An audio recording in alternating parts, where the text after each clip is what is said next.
have a special guest here with us today, vocalist, guitarist, Andrew Hudson from Harlott. So really excited to have him on board here. Excited to be here. All right, cool. And no, So no doubt you guys are mates. You and Andrew are mates, right, Steve? Yeah, we're both in Melbourne, and we run into each other a lot. There's a local venue here called the Bendigo Hotel, and I'm not sure who's there more often. I hate to say it, it's probably me. I was there last night. Well, you were in Desecrator for a bit, right? I was, yes. I was their guitarist for a couple of years. Released one album with them. You know, like most bands, we had big plans for 2020, but life had other ideas. The world had big plans. Yeah, for 2020. Yeah, we're trying to get back to it now, but it's not the same. Not the same as it was before. Have to build momentum, you know. Yeah, start again, starting all over again, almost. Mm. And you guys actually everything's 3 times as expensive. Yeah, and you guys actually going back to 2020, you guys played a seated show at the Bendigo Hotel. Yes. Do you remember what that was like? Look, I've done seated shows before, and they're always a little bit weird. Like possibly close to a decade ago now, the Harlott opened for. Do you remember Dave Elson doing a spoken word tour? I think he came to Australia, did a couple of shows. It was like My Life with Death, and he just kind of told stories. But for some reason, he had an opening band. He was talking, but he had an opening band, and it was like 100 tickets, all seated, and it was like the Prince of Wales in St Kilda. And it's just, I don't know, it's hard to play thrash metal to people sat there looking at you. But yeah, seated shows were a bit funny. We had a mosh pit at the Bendigo show. People just kind of shuffled their seats into the pit and spun around on them. So yeah, it was cool. It was nice to kind of try and get the live scene started again. The venues have been hurting with like a year of zero revenue, so it was good to, as weird as it was nice to get back on stage and try and get things started again. But yeah, I wouldn't recommend it to seat crowd. Well, let's go back a little bit. I love history, and I love, like, because I've been in a band. I studied history as well, but it's this, how did you get involved in thrash, and like what drew you to it, and all of that? I mean, I guess when I was first introduced to heavy music when I was about 7 years old. I'm 33 now.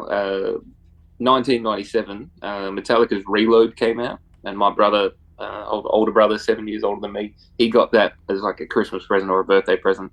And that was what first kind of introduced me to the heavier side of music. Before that it was John Farnham and Jethro Tull and Meatloaf. Like that was about as hard as it got from my parents' music collection. But sure. From 7 years on, I was at least aware of heavy metal. I was really into Metallica at that point. I grew up in the the very formative years when like new metal, but like that Linkin Park kind of era stuff was quite popular. So I was I heard a lot of that growing up. But by the time I was 14, I kind of discovered Megadeth and Slayer, and it was all over from there really. Like there was something about that. The first time I heard Slayer, I actually hated it. I was really into guitar at that point, and I think the first Slayer solo I heard, I was like, "No, can't do it. Can't stomach the sound of that chaos." But it's like a wah-wah dive bomb mess, right? Yeah, it was just like, it seemed like they put no thought into no choice. Yeah, I didn't realize later until it was quite deliberate. They were just like, it can be ugly. Music's allowed to be ugly.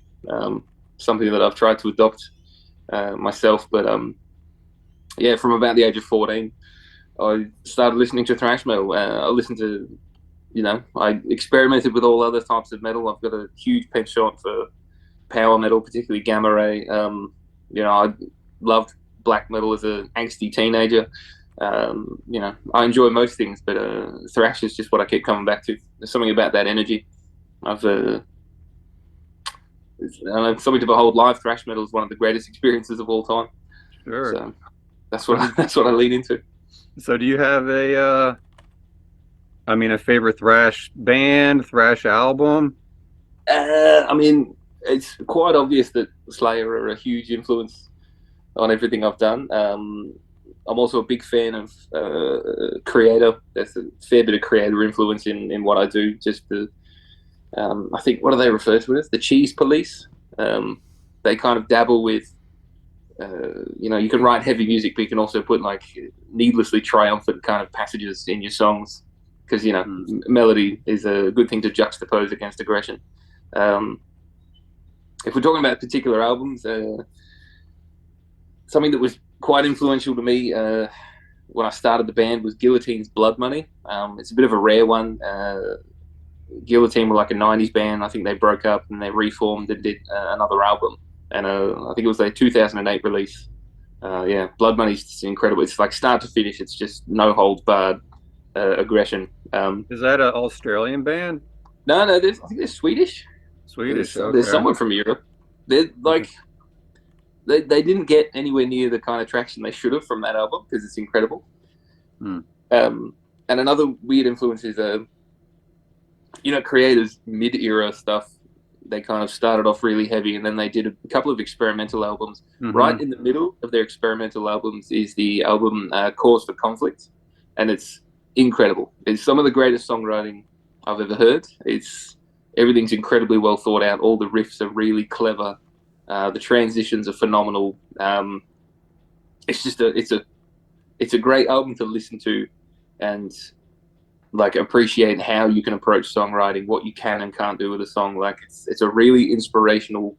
It's like 16 tracks as well. Like it's ridiculously long. It's got a bit of everything. Well, yeah, I remember that was when that's their groove metal period, right? Yeah, because they did a Renewal, and then after Renewal they did Cause for Conflict. I think that's the order. But I don't know anything after Coma of Souls, man. Yeah, so you're missing out. You're missing out on a dynamite album. Yeah, after Renewal they did a Cause for Conflict. Then they did like Endorama and stuff, and I don't touch that. But Cause for Conflict's this. I don't know. It's just out of nowhere. It's this like diamond that they hid in their kind of experimental period. It's like some of the toughest riffs, some of the sickest drums. Fantastic album. Cool. Well, you guys are you're actually working on a new album, right? Yes, we've just started tracking our 5th album. We've finished drums and I'm working on guitars. I was started yesterday. I'm going back into the studio pretty much as soon as we're done talking. I'll be in the car off to Williamstown to lay down some more riffs. But yeah, that'll be album number 5 for us. And is it going to be? The last couple albums have been on Metal Blade, so is it going to be another? This will be This is another Metal Blade, but this will be our 4th Metal Blade release. But Metal Blade loves you guys. Then you guys would be considered maybe like one of the biggest thrash bands out of Australia right now with that kind of like label push and label recognition. Yeah. Yeah, we've been very lucky to have them behind us. They've got a great PR team. Having them behind us has allowed us to do some pretty awesome things.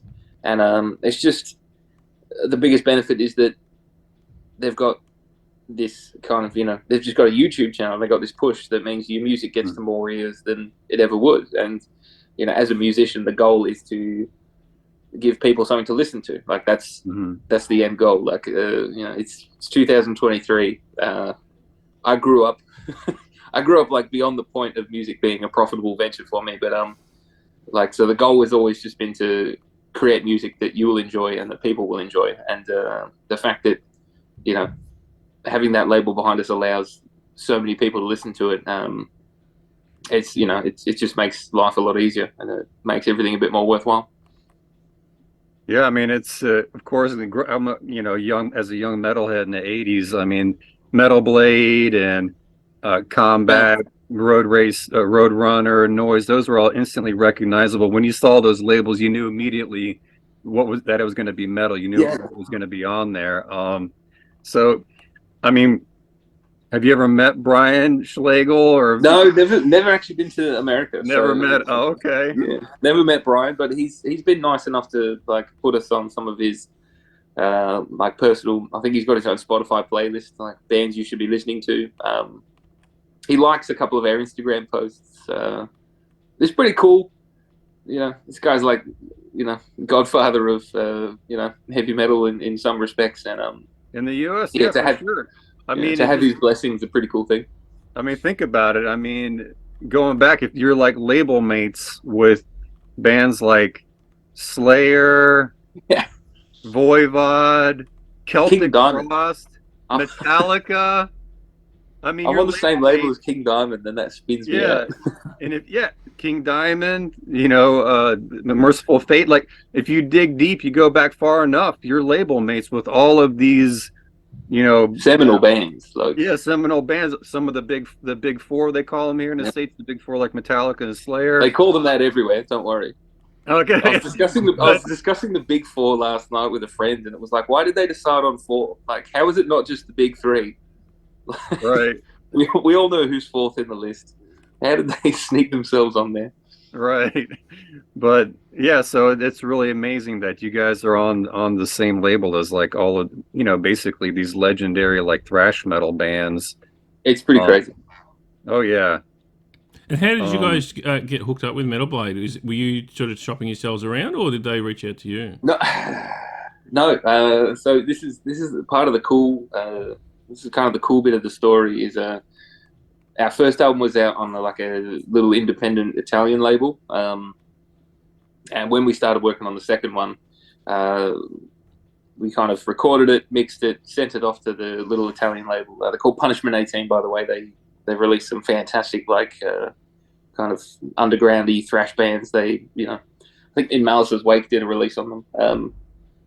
But when we've kind of finished off the second album, sent it over to them, and you know, I remember getting this email back being like, "Look, this album's great, but I don't think we can actually help you out." And I was like, "Oh, that's them saying thanks, but no thanks." But then he was like, "We might know someone that is interested." And then like a day later, they said, "Metal Blade are keen. You'll probably hear from them in the next couple of days." And then, you know, 2 days later, email comes through from Andreas from Metal Blade in Deutschland, just effectively with a record contract, just being like, "Do you guys want to release that album on Metal Blade?" And it was like, wow. Let me think about it. It's like, of course. That's fucking I don't think I actually read the contract, to be honest. Just, where do I sign? It had the skull and crossbones up the top, and I was like, done. I'll take it.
Now you guys have shows coming up in Europe in July, I think.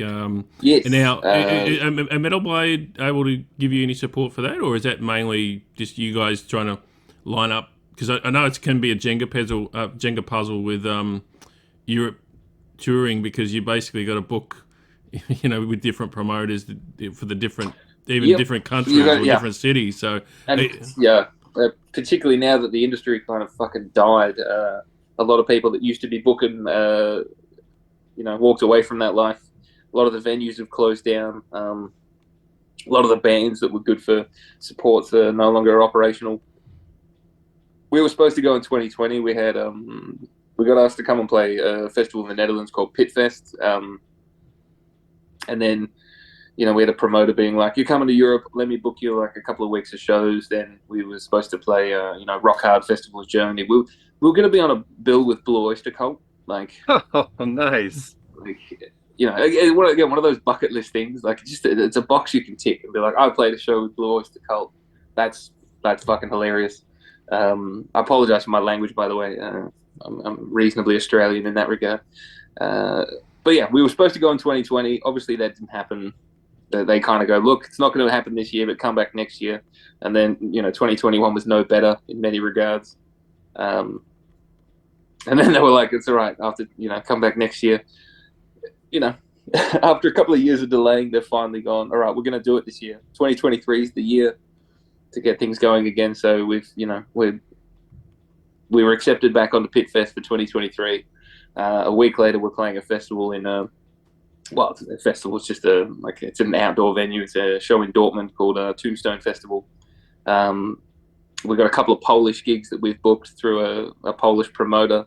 We're trying to book, club shows. We got shout out to Marek in Poland. It's definitely from Marek. It's definitely from everyone's favorite Polish man. He as soon as we were going to Europe, and he goes, "I'm moving back there. Let me hook you up with some shows."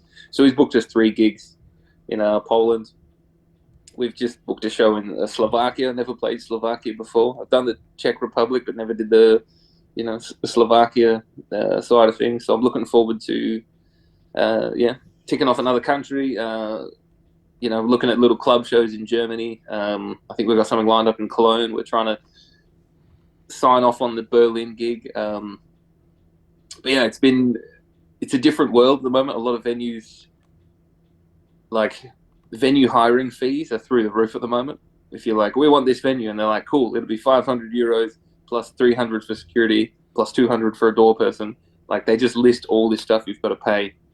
So which means, like, if you want to play a show there, you're already out of pocket, like, a couple of hundred tickets worth, and you're like, do I want to do that, or do I want to have a night off in the city and just enjoy myself? So yeah, but we're coming to Europe. We're trying to fit in as many little shows as we can in reasonable as possible manner, and we'll only be there for 2 weeks, in and out. Nice short run, but Pitfest is going to be crazy. The lineup's ridiculous. It's like 3 days. Like, Mayhem are playing, Marduk are playing, Exhorter, Onslaught. It's like some really, like, bands that I grew up listening to. It's always cool to kind of get that experience. Sure. And, obviously the Dutch are fantastic people. The Netherlands is a beautiful country, so looking forward to that.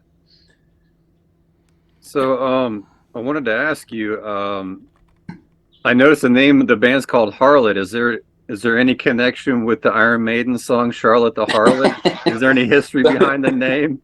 I wish I had a better story for this, but I was like 17 years old and not very clever. Didn't think about. I just thought it was a cool sounding word. I was aware of what it meant, but I was also, at the time I was listening to bands like Megadeth. I was like, you're allowed to have a reasonably lame band name. It's fine. You can get away with it. We added another T because for some reason people would say Harlow. They would assume the T was silent. And that confused me a lot, but thankfully we did. I think the extra T adds just to I don't know what it adds, but make sure there's no mispronunciations. yeah, looking back, I probably would have picked something different to call the band. But once you've got an album out, you're like, oh, we're stuck with that now.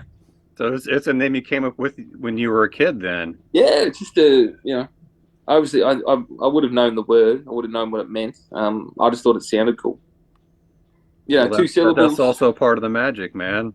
Yeah, I figured it is something you can say. It's in Australian. It's Harlott, like it's got a kind of abrasive sound to it. I don't know. Yeah, like I said, I wish I had a better story. I wish it was.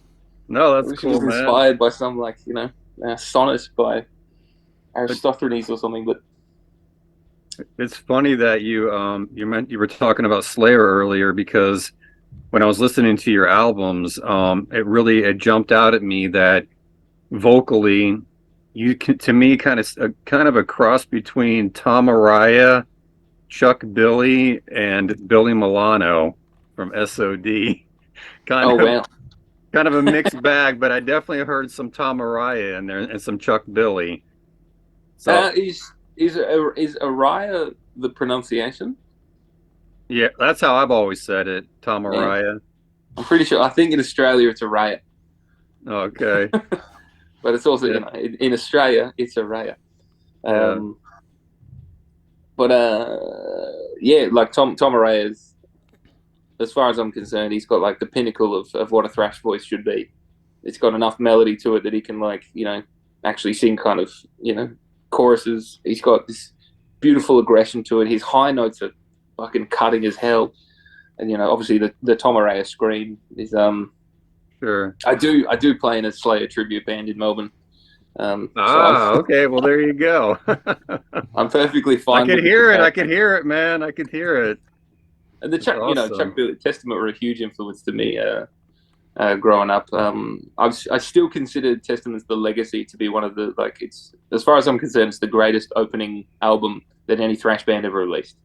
And I love Killing Is My Business. Bonded by Blood's fantastic, but The Legacy is a non-stop riff party. It's the first song that I learned how to play from start to finish, and that I learned all the riffs by ear. Like I'm obsessed with that band and obsessed with that album. That's a fantastic album, man. It's phenomenal, and it kills me when people say they prefer the New Order. I was like, no, man, it's the Legacy is something special. There's something untouchable about that. The riffs, First Strike is Deadly. Forget about it. It's too good. Right. But the Stormtrooper, I've never had that comparison. I've never had the Billy Milano comparison. So there's a hint of it there. But yeah, I wanted to ask you about, obviously in the States, especially growing up, we didn't get a whole lot of exposure to Australian bands, but like this is obviously my favorite. It's Mortal Sin. Of course, yeah. Mammoth It's Destruction. it's a masterpiece, man. It Yeah. really is a thrash masterpiece. Whenever I They talk to were you the guys, poster child. Australian thrash guys, I always have to pull this album out because I love it. They're they were definitely like the poster child of Australian thrash for a very long time. They were, they put us on the map in a lot of ways. They were, I'd seen them countless times because anytime, Oh yeah, anytime a thrash band was coming to Australia, their support band was always Mortal Sin. Like you would see awesome. them with Creator, you'd see them with Testament, you would see them with Say Hi P2. Hello. She's trying to get involved. Yeah, anytime there was an international show coming through of the thrash vein, Mortal Sin were a shoe in for that. And phenomenal what's his name? Bloody hell. Matt Mara. That's Matt Mara's voice is fantastic. And they I don't know if you heard their last album, the final one they did before they broke up. I think Psychology of Death. It's great. It's incredible. It just sounds. I don't know how crisp. they did. They didn't. I don't know how they didn't get bigger or like keep I've got going. no idea. And it was at the right time as well because there was like that thrash metal renaissance that happened when Testament, Exodus, all those bands started going back to their roots. Testament had done. After they started doing Low and The Gathering albums like that, where they were kind of like introducing like some death metal elements some Oh yeah, downtuning yeah, yeah. stuff. But then there Mhm. was, they did like the re-recording of their first couple of albums. They did First Strike Still Deadly. Um, they started doing like classic thrash metal albums again. It was you drinking out of a goblet. Yes, I am. Fantastic. Is it like clay or something, or looks like a ceramic of some sort? Or Yeah, it was a gift. It's the goblet of everlasting drinks. oh, okay. What have you got in there? I don't know. It kind of comes with it. It refills itself. Yeah, it's different every time you take a sip. Um, yeah, I don't know. Mortal Sin really should have kind of shot off again after Psychology of Death. It was a fantastic album. They nailed it live. But it wasn't to be, obviously. But yeah, definitely, they were definitely like flying the flag for Australia for a very long time. Oh, awesome. Did, So, did, do did, you did, think you might ever be able to make it over to the States, maybe even to like the Maryland Death Fest or anything like that? I mean, I've told the band recently, like a week or two ago. I said America's on the list. Like, I don't care what happens, hell or high water. At some point in my life, we're touring North America. We've had offers before, but they were never quite right. Um, Sometimes you get like I think North American tour. We got offered to support Cryptopsy. I was like, that doesn't make any sense to me. Hmm. If I'm at a Cryptopsy show, I don't want to watch a thrash metal band. And also, it's never nice being the softest band on a bill. Like it's never a good feeling. And the problem with thrash is, as heavy as it can be, there's still a long ways to go after that, as far as brutality and like intensity is concerned. So Right. yeah, if we get the right offer, I'll be over there in a second. It's something that's going to happen at some point. We've made friends with a few American bands now, so I'd love to do. I'd love to do like 4 or 5 weeks with Havoc. That'd be fantastic. We got to do Europe with Havoc in 2018. Great guys, great band. Just very inspiring to watch, and it was really, really enjoyable to watch them just be as humble and professional as they were, and just like to not have an ego amongst them. To treat us like, even though we were the opening band, they just treated everyone equal. Everyone was like, we're all in this together. Like everyone's paying the same amount. Everyone's getting the same cut. Like it was incredible to work with them. So I'd love to do that again. I think our bands worked quite well on the same bill together. But yeah, North America's on the list. It's easily our biggest market on like Spotify and album sales. Well, So yeah, Havoc's actually coming here in a few months, and I think they're yeah. playing Baltimore. But yeah, Whereabouts are you? outside DC. Outside DC. Yeah. So is it district capital? Now is Washington State on like the other side of the country? Yeah, it's There's like like, and then like, a and then thousand, Washington district capital. 3,000 miles away. Yeah, it's like near Seattle. Is that where Seattle is? DC is like right next to the Atlantic Ocean, so there's like Boston and New York and Baltimore Maryland and Baltimore and and yeah, DC. Yeah, it's New Jersey. Yeah, right there on the East Coast. yeah, that's where everyone lives, effectively. Yep, right Yeah. there on the coast. It's where where everything happens. All the political magic and all the lunacy that all Yeah. happens down in DC. That absolute circus. What happened a few years back, all that lunacy. Yeah, wow. That's Yeah. pretty crazy. I live like 20 minutes from there, 20, 30 minutes. So, Yeah, no, look, I'm definitely planning on getting to America at some point. I'm definitely planning on taking the band with me. So yeah, keep your eyes peeled, I'd say, in the next couple of years. You guys have toured a bit and played on various bills supporting acts here in Australia. Are there any particular ones that stand out? Yeah, playing with Dark Angel was like one of the best nights of my life. wow, that's awesome. As far as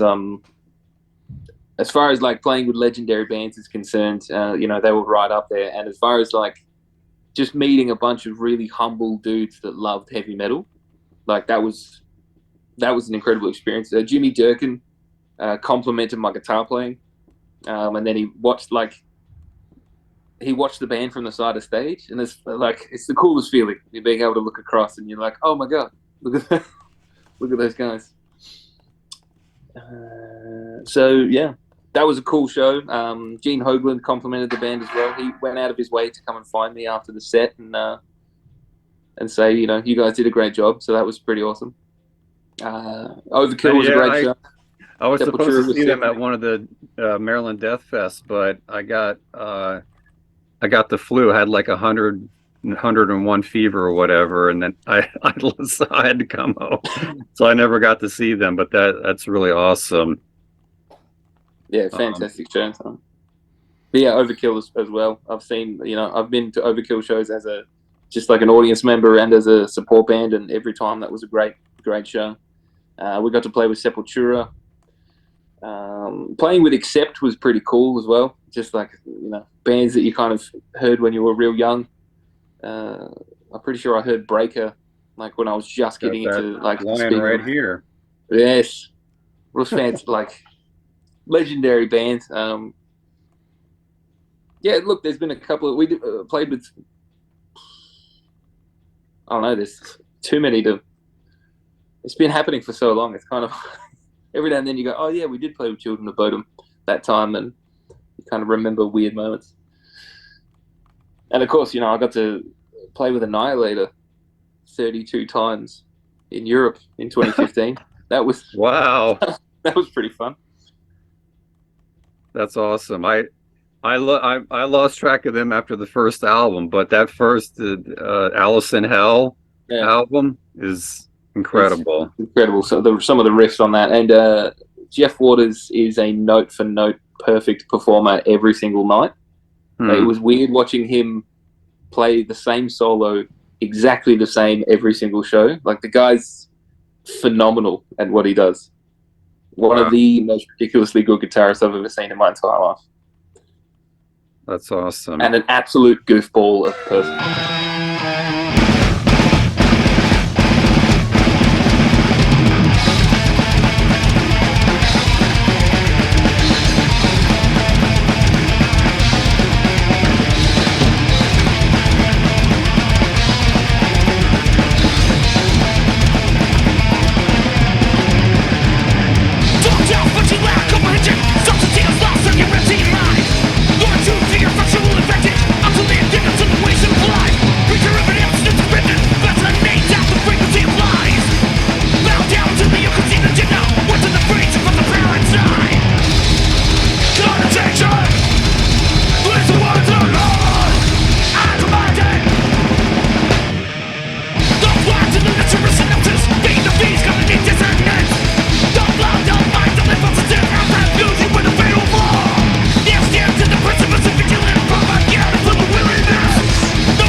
Do you have a tentative title for the most upcoming album?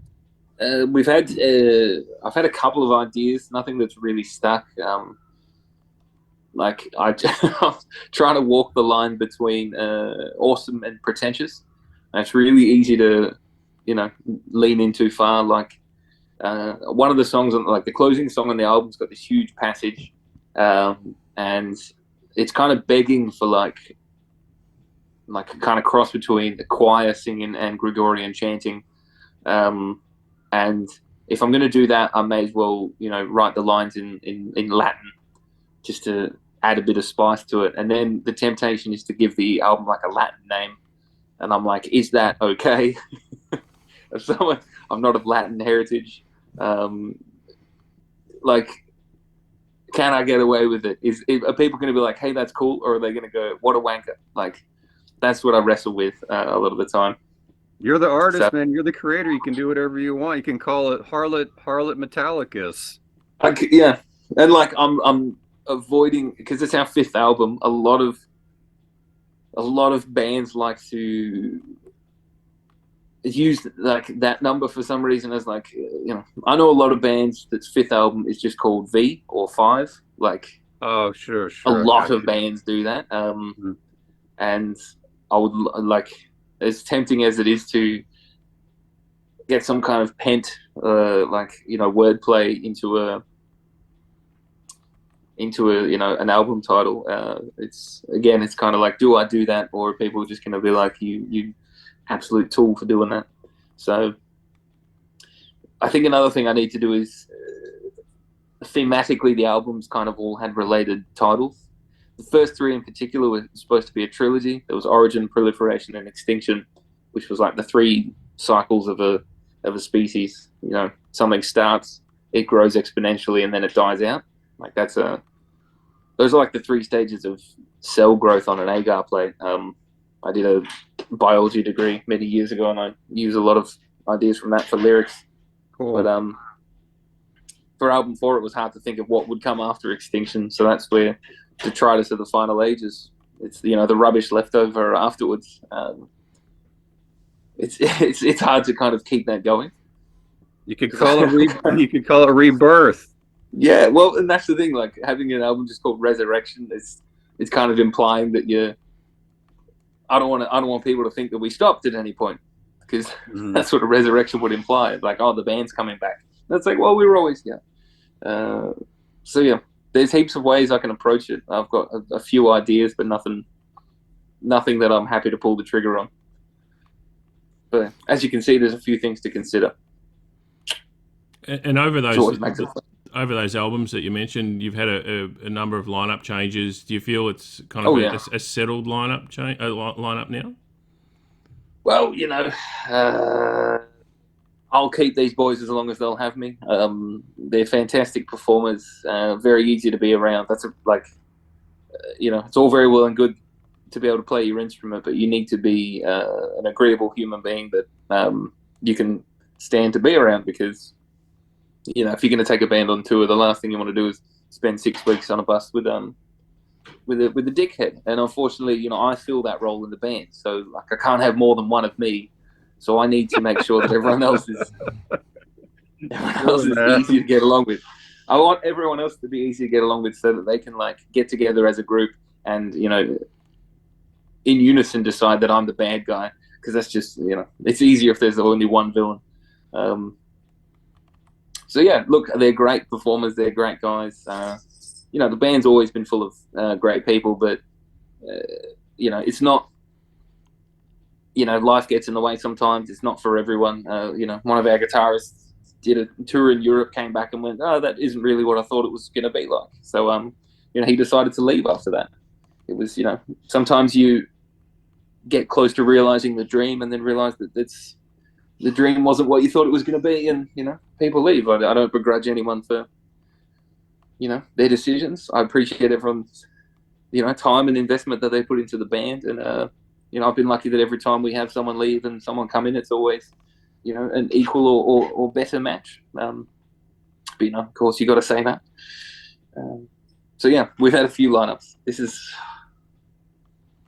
I think I'm on like my fourth or fifth guitarist by now. But that's pretty standard. And with as you Sorry, mentioned, your Doggo's here guitarist again. Lee. Yeah. What's his background? Because I think he joined in Malice's wake and then joined Harlott. Was he active in any bands prior to that? Yes, but you wouldn't have heard of them because he's from Albury, so Okay. he's a country boy. Him and Carl Watterson were both up from that area. In fact, so Lee and Carl from in Malice's Wake, both Albury Wodonga locals, and half of Desecrator's lineup as well. During the Jared Roberts and Jared Bisbar, I don't know how to pronounce his surname. They were both Albury Wodonga boys as well. There's a lot of them. They all come down to Melbourne and join our bands. So yeah, the reason you wouldn't have heard of Lee until he was in his late 20s is because he was living the country life. But yeah, phenomenal guitarist. I think he was in Heathen Ritual before then. I'm not sure if they still exist, but they're definitely a border town band. And speaking of Carl, I saw him pop up in your latest music video. What was the creative background to that video? So video clips are a hard thing for me to do. It's something that I've probably touched on a few times.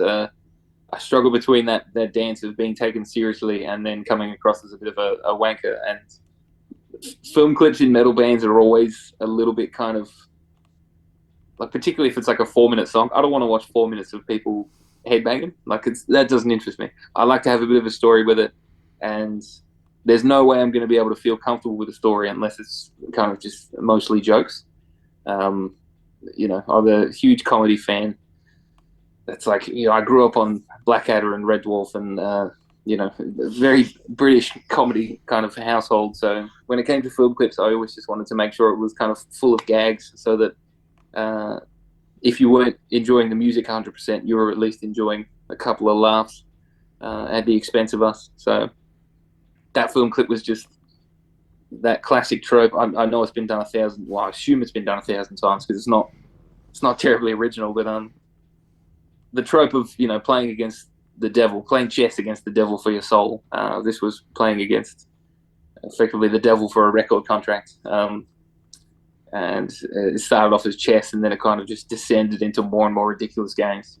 If I could have found a copy of if I could have found Kaplunk, I'd have been so much happier. Like Kaplunk is just such a ridiculous game. I really wanted to have that in there, but I think we came. What did we have? Like Risk, maybe Backgammon, Magic the Gathering. I'm a huge MTG fan, so it was cool to get that into a film clip. I played Risk as well, so that was fun. But yeah, it was just fun. It was a fun day. It was at the Bendy. Yeah. It had like footage of us playing as well, but mostly I just wanted to have a couple of gags in there. That's about that's the only way I can enjoy myself. You think you guys might be able to do some videos for the new album? Well, if I can think of a funny idea, absolutely. I've got time, so it's also you got to find a song that will work as a film clip. Like you might have a song that you go, hey, the story of this song's really good. Let's do a video for that. But you're also like, but if this is the song that we're going to do a film clip for, this is the song that we need to grab everyone's attention with. So you've got to you got to pick the song that a video will work for and is one of your stronger tracks. So at the moment, I've got no idea. Until the album's recorded, I'm not going to know which one's going to work best for a film clip. So until the album's going to have to be pretty much done before I can even think about what to do a film clip for. Sure. And speaking of the Bendy, you were there a couple of weeks ago in a different band supporting Ripper Owens. Yes. Can you tell us about that and that experience? I played bass for Tim Ripper Owens. He came down. He was in Australia for a bit, and he did 2 shows. And about a month before the shows, I got asked if I wanted to, join the band. It was organised by the McDonald's brothers. Frankie's Pizza in Sydney. So Jordan McDonald I think he was a venue manager or at least the band booker or heavily involved in the joint. And him and his brother are an amazing guitar and drummer combination. I'd worked with them a couple of times for a few Frankie shows, and they obviously found me easy enough to deal with that they thought they would offer me the gig. And yeah, I discussed it with the missus, and she said, "Of course you should do it. Don't be an idiot." And I was like, all right, I'll do it. And yeah, so I got to play on stage with Tim Ripper Owens. Really nice guy. Yeah, we interviewed him on here. He's super, super cool, laid back guy. He is. He's just like, he's really down to earth. He like pretty much doesn't have a shred of ego on him. Just good sense of humor. Phenomenal performer. And the voice on him, my God. Like, just the dude can belt. It's pretty wild. And so yeah, that was a fun experience. How many of those songs did you actually know, or did you have to learn the whole set in the month? I didn't know any of it. Like I had a month to learn 15 songs. Like that was the part of me that said maybe I shouldn't do it, because I know there'd be diehard Judas Priest fans that would already know the whole set. I was like, I never really. Judas Priest never, like, to be honest, I knew Tim Ripper Owens mostly because he did some King Diamond's covers on stage for like Roadrunner United, and that came out when I was like 15. So I was like, I knew the dude did a phenomenal, version of Abigail and A Curse of the Pharaoh. So that's what I knew him from. I didn't really. Judas Priest was one of those bands that I skipped over on my heavy metal journey. I know them now because I've had to learn a bunch of their stuff, but so yeah, I pretty much had to learn all 15 songs. There was like 2 that I knew how the song went, but the rest, like, I was hearing for the first time and then learning. So yeah, that was a little bit stressful. I got to play. All right, here's a really interesting question then, because me and my friends, we always bust on Ian Hill. We always goof on his bass playing. I mean, just because he's an easy target, But he's like one of the original Priest guys, and he's a road dog. He loves touring, and he's a metalhead through and through. Yeah. But so, what was it like playing those bass lines? Is it harder to play than it when we're hearing it? It doesn't sound that difficult, but it might be harder to play, or is it pretty workman, pretty straightforward? There's not a lot going on those bass lines. Okay. A lot of it is just root note. Okay. Like, he's got entire songs where it's just. The guy fucking, he loves what he does, man. I mean, look, there's a time and a place for it. Like, I think the first 2 minutes of Turbo Lover is just open E. You just go ding, ding, ding, ding, ding, ding, ding. Like, sure. You're down picking. That's Ian Hill, man. That's all it needs, yeah. That's his style. You're not wrong. A lot of the stuff was, all the Judas Priest stuff was pretty easy. But then we did a Man on a Silver Mountain, like the Rainbow song. The bass on that is ridiculous. It's all over the place, doing like little fucking like in between all the root notes and yeah. So yeah, it was a combination of really straightforward meat and potato songs, and then songs that should have been handled by an actual bass player. Because I'm not a bass player. I'm a guitarist. Sure. I'm just one of those guitarists that thinks that you can play bass. Sure. Well, it's funny because I rocked up at soundcheck and you were just goofing about, and I thought you were just taking the piss, and it was like, no, you're actually playing. It's always hard to tell if I'm taking the piss or not. That's kind of part of my thing. Yeah, he wasn't around for soundcheck either, so I think I did the vocals for Diamonds and Rough. That was quite fun. Cool. Yeah, it was the same. I saw him at Metal Guys last year, and yeah, he didn't soundcheck. He just rocked up just before the set and belted it out. Yeah, I mean, I think if he's like, he's done sold out auditoriums, I don't think he needs to. I think he knows what he's doing. He just shows up, man. That's awesome. Yeah. It was rock and roll. Yeah, I think I was looking up because we were basing a lot of the live set on I think it's the 2002 Judas Priest tour. It was like there's like a live in London that Demolition tour. Yeah, right? Yeah, the Demolition tour. And that was what we were basing a lot of the live transitions on. And it was crazy watching that and then looking up Tim Ripper Owens and realizing that he was like 34 during that. And you're just like, I was like, I'm 33 now. I'm not I'm not 1 year away from playing sold out like fucking arenas. It was just, it's like when you look up how old James Hetfield was when they were doing like the Cunning Stunts tour, and you just go, it's crazy. They just got to live this life. Oh well. So, are there any? Just so we wrap up, is there any messages you like to send out to European fans for those shows coming up? Keep your eyes peeled on locations and venues, and please come down and say hi. Come buy a CD. And the States, you're coming to the States one day. Absolutely. Got to come to America. Yeah, look, American promoters, hit me up. Right. Let me know what you want us to do, and we'll see you there. All right, awesome. And obviously keep an eye peeled out for another album coming out probably late this year, because we're going to have to start recording when we start touring. So it'll take a while for us to finish it, but yeah, keep your eyes peeled. Awesome. Well, I have one final thing to say, and that is, remember, look to the stars, carry that torch of enlightenment, and strive to be a disciple of rock and roll and the Brotherhood of Orpheus. You guys having fun? Do you guys want to hear a slow one? Fuck you, we're doing it anyway. This is off our latest album. It tends to be a bit of a crowd favorite. It's good for punching, good for chanting. What did you say? Bring on the plague. So close.